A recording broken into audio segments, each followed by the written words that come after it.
On y va dans cette deuxième partie, deuxième segment de Solo Vox Poésie Musique avec une sœur, une grande amie à moi que j'aime beaucoup. Je suis toujours content quand tu viens aux soirées. Ça faisait un bon bout de temps. On s'était vu, hein? Ça fait tabarouette. Pascal Cormier qui nous a donné 27 variations sur le thème du désir. Ça s'est sorti aux éditions de l'Étoile de mer il y a 2 ans, déjà. L'année passée. L'année dernière? Ouais. Je parle brièvement de ma prochaine invitée, Pascal Cormier. Elle participe régulièrement aux événements Solo Vox et à différentes soirées de poésie à Montréal et à Québec. Bien qu'elle écrive depuis l'adolescence, elle a cherché longtemps son style autant que son identité. Ce n'est qu'en assumant sa transsexualité à 50 ans qu'elle a pu se dégager de ses influences et trouver sa propre voix, voilà qui est très important. Elle a publié ses 2 premiers livres, un recueil de poèmes, La fille prodigue, et un conte, Cendrier, chez le même éditeur en 2014. L'éditeur s'appelle Les Éditions de l'Étoile de mer. On y va, deuxième segment de Solo Vox Poésie Musique, toujours dans cette soirée dédiée à Marie Huguet. On y va avec ma prochaine invitée, Pascal Cormier.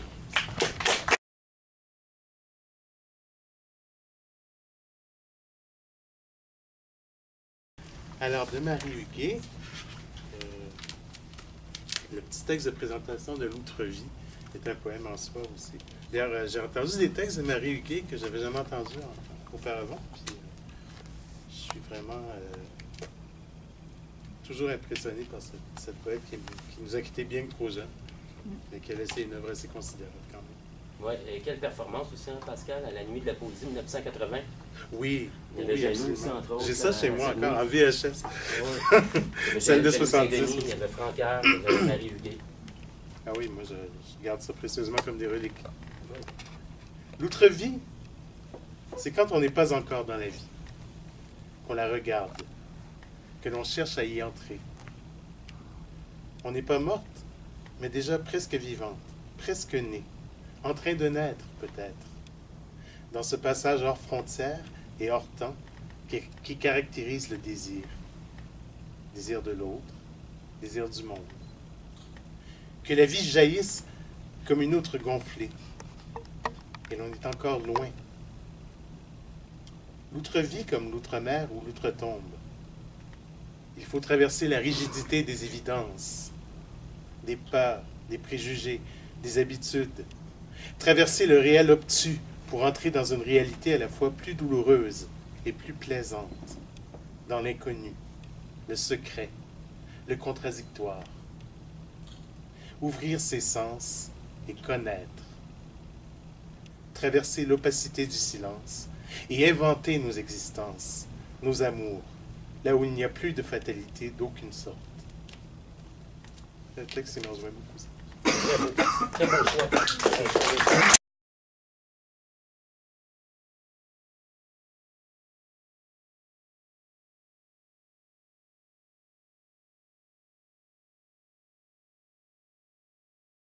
Je crois que c'est un des rares poèmes que j'ai jamais eu l'occasion de dire en public.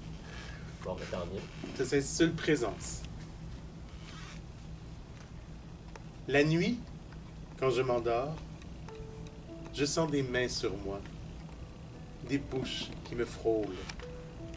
Mon corps s'anime d'une vie propre, ma peau a des antennes.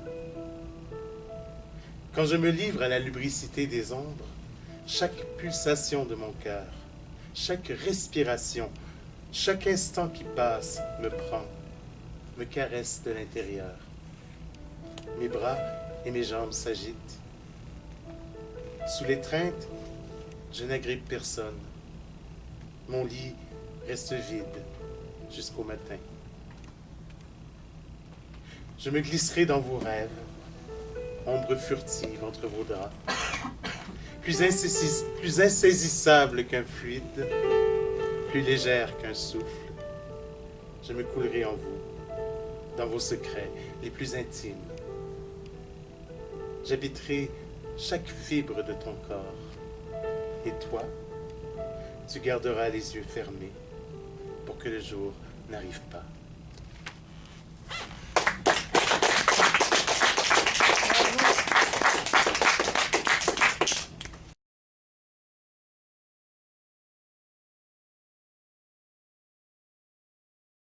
J'aime bien écrire des suites poétiques. Quand j'étais plus jeune, si je finissais pas un poème dans la même journée, je le mettais de côté. Je me disais que c'était pas bon. Celui-là, j'ai mis 1 an à l'écrire. Alors, et la dernière partie résume un peu les péripéties de ma trépidante vie sentimentale. L'hiver dernier. Alors, c'est un poème qui s'intitule les anges déchus et non pas déçus. Et je vais vous lire donc les 2 derniers textes qui terminent le cycle. Au bout de toi-même, dévêtu, à quoi pensais-tu, nu dans la poussière? Tu as pris la main qui t'était tendue et tu as sauté en fermant les yeux. Tu as sauté dans le silence pour ne plus entendre ta musique. Avant de naître, il faut savoir attendre et se taire. Le matin, ça va toujours. Le jour t'aveugle et enflamme tes rêves. Parfois, tu t'éveilles, d'autres fois, tu meurs. L'après-midi, ça va encore, mais la vie te rattrape. Odieuse comme une tache, moisissure vorace, tu t'agites sans raison et tu cries sur des ombres. C'est au soir que le désert se révèle. Dans la plaine qui t'entoure, d'où s'effacent les mirages et les fantômes. Alors, la voûte se referme sur toi qui as conquis les cimes. Ta forteresse est une tombe.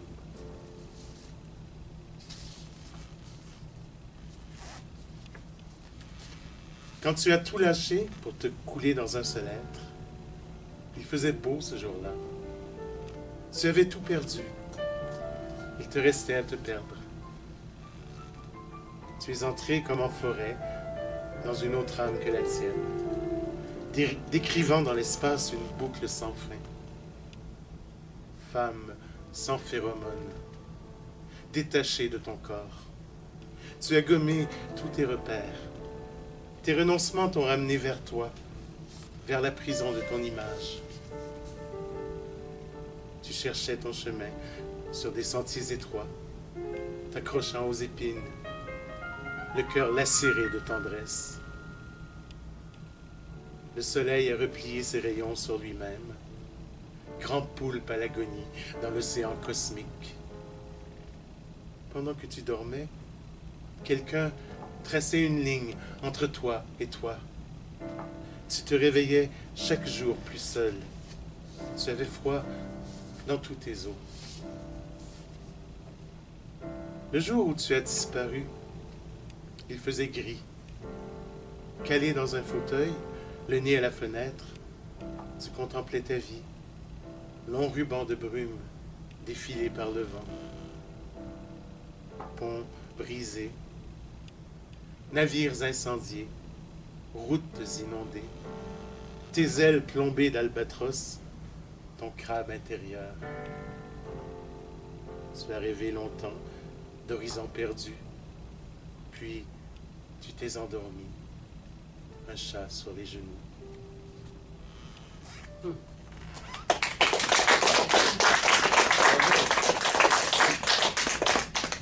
Je vais vous quitter avec un court extrait d'un autre assez longue suite poétique. Je vais vous dire la fin de La fille prodigue. C'est le titre d'un recueil, mais c'est aussi le titre d'un poème assez long. On m'avait dit que je n'avais qu'une vie, qu'il ne fallait pas l'échapper. Je n'arrêtais pas de trébucher. Elle me broyait les côtes. Personne ne m'avait dit de respirer. J'ai couru sur la pointe des pieds. La terre venait à ma rencontre. Toujours au bord de ma vallée, dans une fente du trottoir, l'empreinte d'un arbre déraciné. Dormante au bois dormant. On m'avait interdit de rêver. Et tous mes os voulaient crier. Le dimanche, nous traînions en forêt ce cadavre de femme, ce que j'avais de plus cher, l'abandonnions en pâture au charognard, devant la porte de la nuit. Je dormais près de toi, sans pouvoir te défendre, mon corps aux courbes familières. Blotti contre ta chair boursouflée et glaciale, je respirais à peine pour que tu restes. Mais le jour t'incendiait. Semaine après semaine, il fallait renouveler le pacte de l'enfance, reporter la pesanteur de l'âge, dans un corps de rechange bien nourri pour être grand et fort. Je ne vivais que pour mourir encore, en croix, sous le manteau des arbres. Me voici devant mon enfance, visage figé, bouche muette, l'écran plat des jours usés. Je ne me retrouve plus dans ce labyrinthe. Il n'y subsiste rien de moi. Je reste pourtant si proche à m'effleurer du bout des doigts. Parfois, je peux sentir la chaleur. Je vois des yeux briller dans le noir, dans la prison de verre où j'enferme mes cris. Mon cœur se démanche au spectacle d'aimer. Vous avez cru que je mourrais quand j'étais occupé à naître. Je m'ouvrais comme une fente dont je m'extirpais à mesure, toute gluante et vagissante. C'est ma chair qui était morte. Je grouillais de vie en dedans. Vous pensiez que je me noyais quand je marchais sur mes os debout sur ma charpente en signe de défi. Je savais que j'allais m'évader un jour. Vous n'avez rien vu venir, rien voulu consentir. Vos yeux se sont lassés, vos bras se sont fermés, mais je n'ai pas changé, seulement jailli. Quand je gratterai à la porte, gémissant de toute ma douleur, je sais qu'on m'ouvrira sans rancœur, avec un peu de gêne peut-être.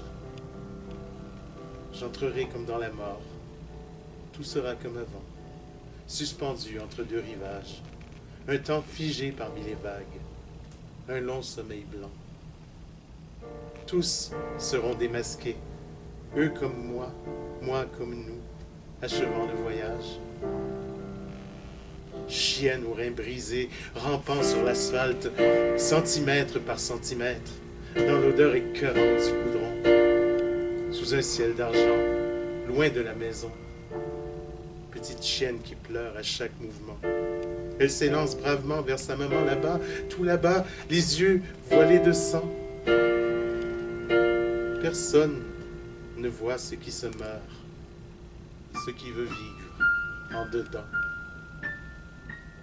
Vache de vie aux pieds gonflés qu'il faut téter malgré sa répugnance. Vache dégoûtante, accoucheuse d'âme. Une chienne n'est pas une génisse. Toute femme est une épopée.